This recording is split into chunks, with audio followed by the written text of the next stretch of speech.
Lu pasti pernah ngerasa, baru aja mulai kerja, gaji belum seberapa, tapi udah mikirin biaya keluarga dan masa depan lu sendiri. Lu belum punya rumah, belum punya tabungan, belum mapan. Tapi di saat yang sama juga, tanggung jawab udah mulai datang. Bantu orang tua, bantu biaya sekolah adik, atau kebutuhan keluarga lainnya. Jadi kadang lu ngerasa hidup lu jalan di tempat. Kalau lu ngerasain itu, selamat datang di realita yang kita sebut yaitu generasi sandwich. Sebelum kita bahas lebih jauh, kita harus tahu dulu apa itu generasi sandwich. Jadi generasi sandwich itu adalah istilah buat seseorang yang posisinya kejepit. Di satu sisi, lu harus berjuang buat masa depan diri sendiri. Kayak misalkan nabung buat biaya nikah nanti, investasi untuk masa depan, dan lain-lain. Tapi di sisi lain, lu juga harus nanggung kebutuhan keluarga. Misalkan bantu biayain sekolah adik lu, bantu tambahin finansial keluarga buat kehidupan sehari-hari, dan lain-lain. Jadi lu itu ibarat roti sandwich. Lu ada di tengah-tengah nih, dan dua sisi itu terus ngasih tekanan.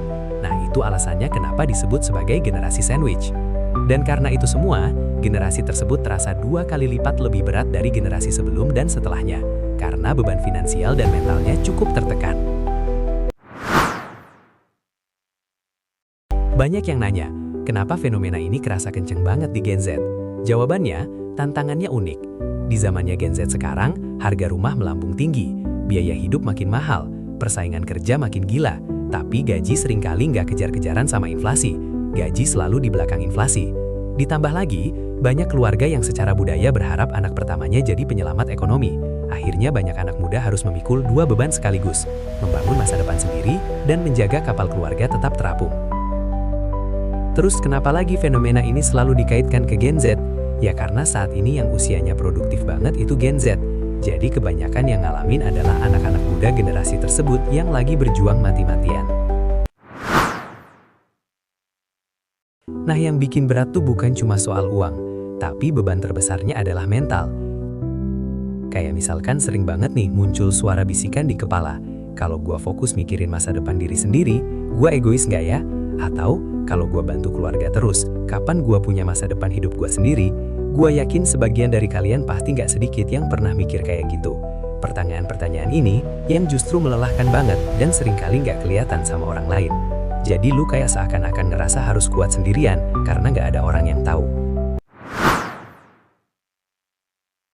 Tapi sebenarnya masalah utamanya tentu bukan membantu keluarga, karena itu hal yang mulia. Masalah utamanya tetap ada di diri kita sendiri, bro. Masalahnya adalah ketika lu membantu tanpa kerencanaan, disitulah semuanya berantakan.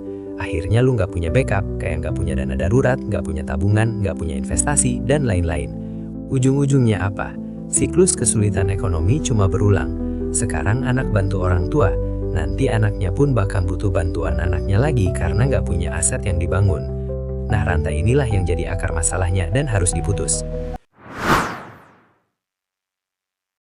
Penting buat diingat, jangan sampai lu ikut tenggelam saat nyoba nyelamatin orang lain. Ingat prinsip masker oksigen di pesawat, pasang di diri lu dulu, baru bantu orang lain. Karena ini bukan masalah egois, tapi ini masalah prinsip. Kalau lu sendiri nggak selamat, lu nggak bisa bantu siapa-siapa. Makanya lu harus selamat dulu, biar bisa bantu orang lain.